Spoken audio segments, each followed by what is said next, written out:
Ya, Assalamualaikum warahmatullahi wabarakatuh. Perkenalkan, saya Diarek Permatasari, NIM 221210005. Di sini saya akan membahas proyek akhir untuk memenuhi tugas UAS saya untuk mata kuliah Rekayasa Web. Jadi di video kali ini saya akan membahas tentang pembuatan aplikasi website admin toko ATK dengan menggunakan framework Laravel sebagai front-end dan Lumen sebagai back-end API-nya. Sebelum masuk ke pembahasan, apa sih rekayasa web itu? Jadi di mata kuliah ini itu berada di sistem informasi. Dalam mata kuliah ini mahasiswa akan belajar apa dalam melakukan rekayasa terhadap sistem berbasis web. Rekayasa akan dilakukan dengan menggunakan bahasa pemrograman berbasis web. Topik-topik pembahasan dalam mata kuliah ini adalah penggunaan repository project, teknologi pengembangan web, memahami API dan implementasinya, perancangan API, penggunaan XML dalam rekayasa web. Lalu terdapat 2 capaian pembelajaran mata kuliah atau CPMK di mata kuliah ini. Yang pertama, mahasiswa mampu melakukan analisis dan desain dengan menggunakan kaidah rekayasa software dan hardware secara algoritma dengan cara menggunakan tools dan dapat menunjukkan hasil dan kondisi yang maksimal untuk aplikasi bisnis. CPMK yang kedua yaitu mahasiswa mampu memahami menggunakan bahasa pemrograman untuk rekayasa web, terkhususnya Laravel Framework, lalu Lumen Framework, dalam membuat endpoint dengan Lumen menggunakan Postman, JSON, dan XML. Saya bahas sedikit terkait pengembangan website admin toko ATK ini. Jadi proyek ini tuh bertujuan untuk membuat sistem CRUD sederhana dalam pengolahan barang di sebuah toko ATK. Aplikasi ini tuh terdiri dari 2 bagian utama, yaitu back-end API, di mana di sini tuh yang dibangun menggunakan Lumen untuk mengelola data barang untuk mengelola data barang saja. Lalu yang kedua ada front-end website. Di sini tuh lebih ke tampilannya di web dengan menggunakan Laravel ya untuk menampilkan data itu dan memungkinkan untuk interaksi dengan API itu sendiri. Lalu komponen dan teknologi yang saya gunakan di proyek saya kali ini itu ada Lumen sebagai API-nya dan juga Laravel untuk pengolahan tampilan dan MySQL untuk basis datanya. Postman digunakan untuk pengujian API, sementara antarmuka sendiri dirancang menggunakan Bootstrap. Lalu untuk Laravel versi-versinya ini sebagai yang sudah saya tampilkan di sini, saya menggunakan PHP 8.3. Lalu untuk Laravelnya itu versi 11.37. Untuk Lumen sendiri itu versi 10 dengan Laravel Components di versi 10. MySQL-nya menggunakan database dan saya menggunakan Bootstrap untuk desain antarmukanya. Saya akan menjelaskan sedikit tentang Lumen sebagai backend. Jadi di kode di samping ini tuh merupakan implementasi API menggunakan Lumen yang memiliki berbagai fitur utama seperti autentifikasi pengguna, yaitu registrasi, login, dan forgot password. Lalu di sini terdapat pengolahan data barang CRUD dan pengamanan endpoint menggunakan middleware basic auth. Ini nanti untuk pengetesannya kita bisa menggunakan Postman. Lalu yang kedua ini itu merupakan contoh implementasi controller barang pada framework Lumen itu sendiri, di mana bertugas untuk mengolah data barang. Jadi kode ini tuh memanfaatkan Eloquent ORM dan Query Builder dengan operasi database sehingga mempermudah pengolahan data. Selain itu, penggunaan respon dalam format JSON menjadikannya siap untuk digunakan oleh API di sisi front-end-nya nanti. Struktur ini efisien dan modular untuk pengolahan data barang dalam sistem toko yang sederhana. Sebenarnya di kontrol barang ini itu fungsi utamanya mencakup dashboard. Di sini nanti saya menginginkan di dashboard menghitung total barang dan kategori yang dimiliki dari data toko itu sendiri. Itu untuk tampilan dashboardnya. Lalu di index yaitu menampilkan semua data barang dari database. yaitu untuk menampilkan semua data barangnya, sedangkan di dashboard itu hanya berdasarkan kategori dan total kategori dan barang yang dimilikinya nanti. Sementara indeks itu untuk keseluruhan datanya. Nanti akan ditampilkan tabel di sisi Laravelnya. Lalu grid sendiri ini untuk menambahkan data barang baru menggunakan data yang diterima dari permintaan HTTP postnya nanti. Lalu show ini itu akan menampilkan detail barang berdasarkan ID dengan validasi keberadaan data. Lalu yang kelima ini ada update, memperbarui data barang berdasarkan ID. Lalu yang terakhir ini ada fitur delete, di mana ini menghapus data barang ini berdasarkan ID dengan validasi keberapaan data sebelum dihapus, seperti itu. Lalu tadi ini tuh untuk file controller barang ya. Lalu lanjut, setelah API selesai, saya akan membangun website menggunakan Laravel dengan ada beberapa menu yang nanti akan saya jelaskan. Ini sementara saya ini akan menjelaskan terkait file roots webnya. Jadi kode di samping ini tuh fungsinya untuk mengatur rute-rute untuk menampilkan dan mengolah data dengan kontrol akses berbasis autentifikasi dan peran. Nanti itu ada 3 sih, saya mau menjelaskan terkait root dasarnya terlebih dahulu. Jadi untuk root dasar ini itu sebuah kode yang mendefinisikan beberapa root dengan menggunakan root get, root post untuk menampilkan halaman atau menangani request seperti /dashboard atau logout, dan beberapa root yang terkait pengolahan data. Jadi yang root dasar itu yang ada di depan ini. Lalu yang kedua tentang root middleware sendiri ini itu untuk out dan verified yang diterapkan pada root dashboard di sini. Untuk memastikan pengguna sudah terautentifikasi dan terverifikasi belum. Lalu yang kedua itu ada out dan rule admin di sini. Jadi ini tuh diterapkan pada grup root untuk membatasi akses hanya bagi pengguna dengan role admin saja yang bisa mengakses rute-rute yang ada di sini, seperti itu. Lalu untuk website ini tuh memiliki beberapa fitur. Yang pertama nanti itu ada login dan logout. Di sini saya menggunakan package Laravel Breeze untuk menambahkan outnya. Lalu dashboard admin untuk melihat jumlah dan kategori produk yang dimiliki ini. Lalu ada halaman master barang di sini. Ini itu fungsinya untuk mengelola data barang. Jadi nanti CRUD-nya nanti ada di menu ini. Yang terakhir ini adalah halaman transaksi, di mana fungsinya untuk menampilkan penjualan sehari-hari. Tapi nanti untuk fitur ini itu hanya menampilkan datanya saja, karena memang requirement ya dari soal itu hanya menampilkan data tanpa ada aksi di dalamnya. Jadi nanti di dalam root ini, di dalam controller transaction controller ini nanti itu tidak terhubung di DB seperti itu. Lalu penjelasan Laravel frontend yang kedua ini, kode di samping ini merupakan berfungsi untuk berinteraksi dengan API Lumai. Jadi untuk pengontrolan untuk pemberian API itu berada di dashboard ini, berada di controller ini. Dengan API Lumai yang berjalan pada alamat ini sudah saya setting dengan alamat 127.0.0.1.8001. Jadi ntar setiap metode dalam controller ini itu berkomunikasi dengan API Lumen menggunakan autentifikasi dasar, yaitu basic authentication itu tadi. Lalu mengirim permintaan melalui CURL atau HTTP FastD untuk mendapatkan penyimpanan, mengedit, dan menghapus data barang.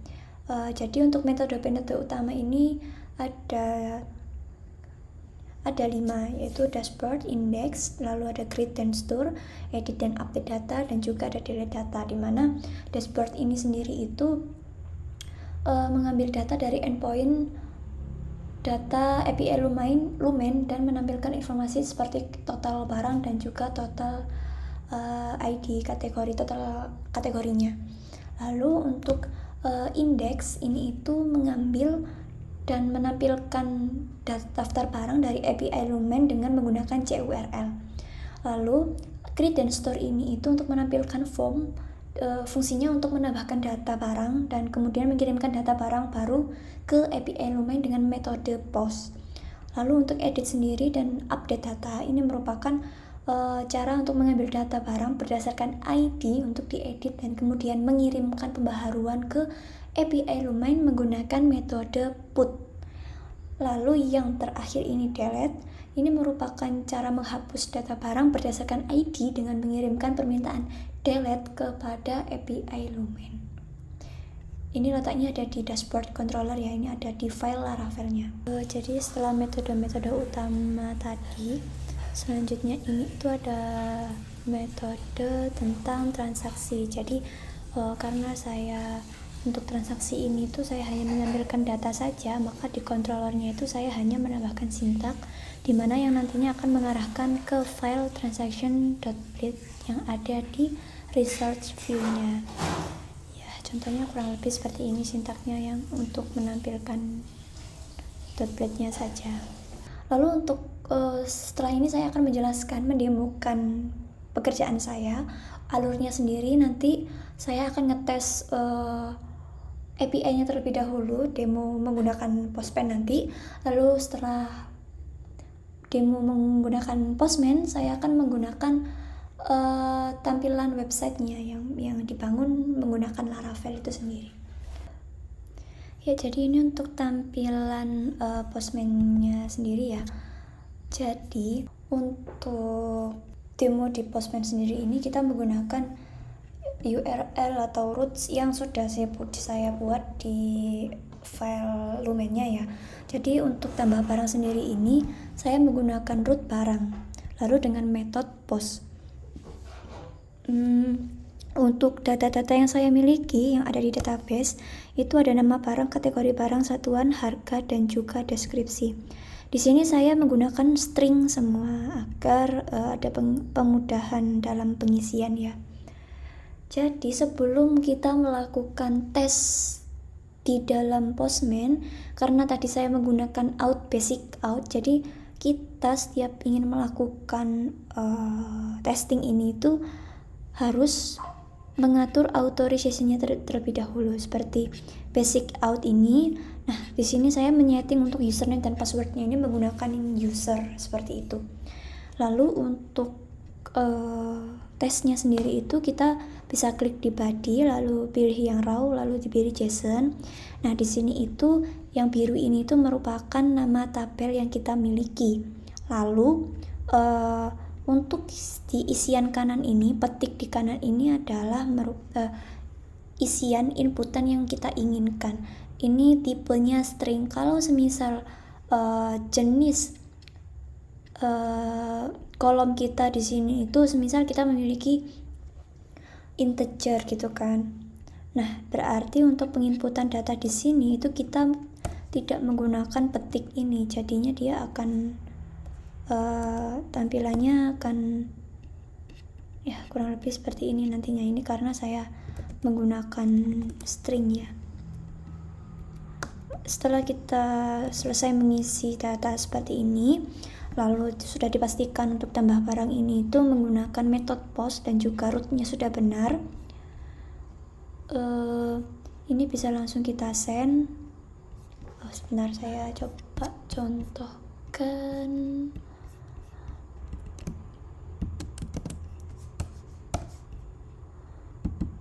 Peralatan satuannya saya inputkan 20. Lalu untuk harganya sendiri saya inginnya 14.000. Deskripsinya akan saya tambahkan. Ini saya sudah sediakan datanya ya. Seperti ini. Setelah kita mengisi, kita bisa klik send. Nah, di sini berarti kita sudah berhasil untuk menambahkan datanya ya dengan ID 8. Karena sebelumnya saya sudah memiliki data.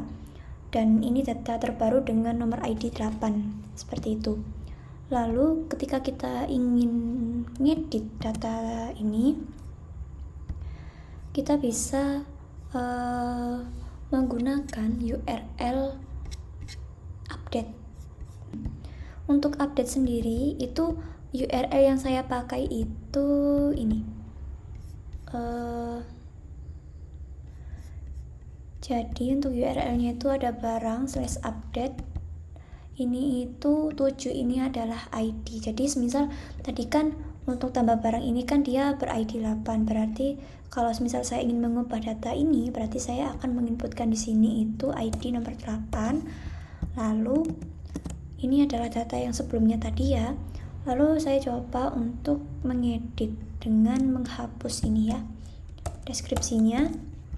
Lalu ini metodenya dia harus put, karena saya menggunakan metodenya di dalam Lumen, di root web saya itu saya menggunakan put untuk update datanya. Lalu ini bisa kita send, data berhasil diupdate.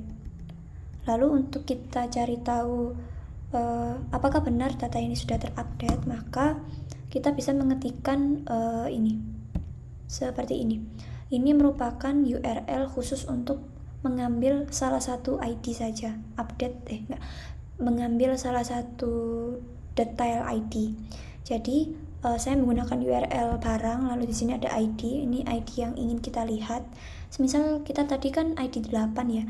Saya ingin melihat update-nya nih, kira-kira udah berubah belum ya? Padahal tadi sebenarnya statusnya berhasil, cuma kita mau make sure lagi. Kita bisa ganti angka 8, ID 8, lalu kita menggunakan metode get. Kita bisa send. Nah, di sini tadi terlihat ya, saya melakukan perubahan deskripsi barang, di mana saya menghapus beberapa tadi, dan di sini sudah terupdate sesuai dengan update yang saya lakukan tadi. Lalu lanjut kita menuju ke fitur lainnya, URL lainnya, yaitu delete. Di sini saya menggunakan URL dengan barang/delete/ID yang ingin dihapus. Contoh ini saya ingin menghapus data 8 yang barusan saya tambahkan tadi. Saya ingin hapus datanya dalam database. Itu bisa diganti angka 8, lalu di sini metodenya diganti delete. Nah, lalu kita langsung saja kirim send. Di sini ada klik send. Lalu akan tampil successful, message-nya data berhasil dihapus. Sekarang kita coba lihat apakah masih ada data 8 ini, ID 8 ini. Kita langsung send. Dia akan menunjukkan message di mana barang not found. Karena apa? Karena barusan data tadi saya hapus. Lalu saya ingin menunjukkan URL untuk menampilkan semua data yang saya miliki.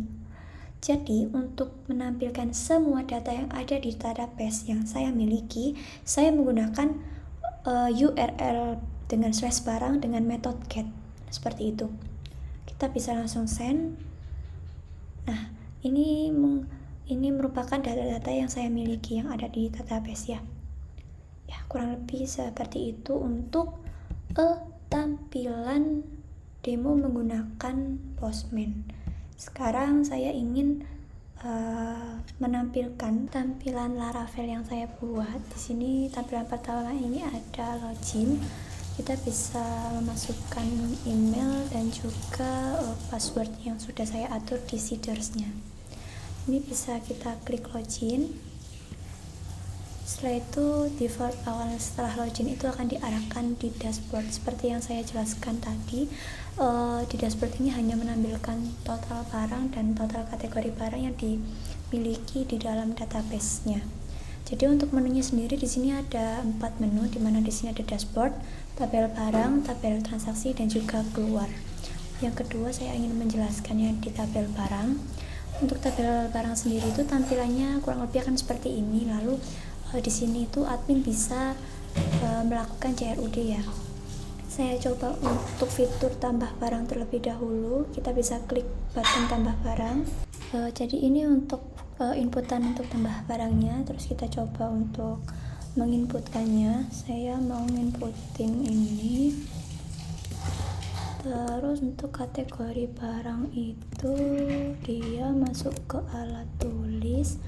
Stoknya dia saya mau 10, harganya mungkin bisa 12.000.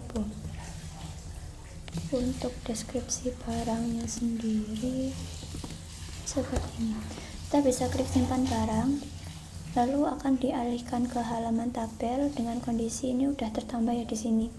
Lalu kita coba tes untuk edit datanya. Saya mau mengedit data yang terakhir tadi ini. Klik edit data dan ini adalah form ubah barang. Di sini dia memanggil data sebelumnya ya, untuk memudahkan kita proses mengeditnya. Jadi kita coba untuk menghapus deskripsi barang di sini. Ini coba saya hapus. Terus kita simpan perubahan. Ini kalau misal kita klik batal, dia di sini deskripsi barangnya tetap ya, karena ya tadi fitur batal untuk membatalkan proses pengubahan. Sama pun ditambah barang tadi ada button batal, itu ya fungsinya untuk itu, dia tidak akan menyimpan dan akan dikembalikan ke default awal di tabel barang ini. Coba kita edit datanya, kita hapus ini, terus kita klik simpan perubahan. Otomatis data di sini tuh dia akan berubah seperti ini. Lalu selanjutnya saya coba untuk hapus data ya. Bisa klik button hapus data, klik. Di sini akan ada validasi pop-up, yaitu yakin ingin menghapus data dengan ID 10 dan nama barangnya yaitu buku gambar. Jika oke, maka dia akan terhapus. Jika cancel ya dia akan membatalkan aksi tersebut. Ini kita coba oke. Otomatis data yang tadi buku gambar dia akan terhapus. Nah, untuk nomor di sini ini tuh bukan nomor ID ya, ini cuma nomor urut saja seperti itu. Lalu lanjut ke fitur selanjutnya yaitu tabel transaksi. Nah, untuk tabel transaksi sendiri ini itu saya hanya menampilkan data. Memang requirement untuk tugas UAS saya itu hanya menampilkan data saja. Jadi kurang lebih tampilannya akan seperti ini. Ini untuk hapus datanya masih belum bisa karena memang belum terkoneksi dengan database seperti itu. Sudah itu saja untuk menunya. Yang terakhir ini ada button keluar. Ini untuk ngevalidasi lagi ya, kalau misal ini di atas ini kan ada URL-nya /dashboard. Coba kita tes, kita klik keluar, dia akan otomatis keluar ke halaman login dikembalikan. Nah, sekarang ini kan posisinya udah keluar nih. Coba kita masuk manual menggunakan URL tadi seperti ini. Ini kan kita coba masuk di URL dashboard ini ya. Jadi ini kita coba enter. Dia ada penjagaan di situ karena memang dia belum login seperti itu. Nah, kalau semisal kita tidak mengisi atau mungkin kita salah dalam penginputan, kita ada penjagaan di button login. Tampilannya akan seperti ini. Ini jika error wording ketika memang email ini tidak sesuai dengan sintaknya, karena ini harus menggunakan tanda dan Gmail itu sendiri. Lalu kalau misal dia datanya kosong, lalu kita klik button login, dia akan menampilkan wording seperti ini. Selesai sudah penjelasan saya singkat untuk pembuatan website admin toko ATK menggunakan Laravel dan juga Lumen. Terima kasih telah menyimak sampai akhir. Sampai jumpa. Wassalamualaikum warahmatullahi wabarakatuh.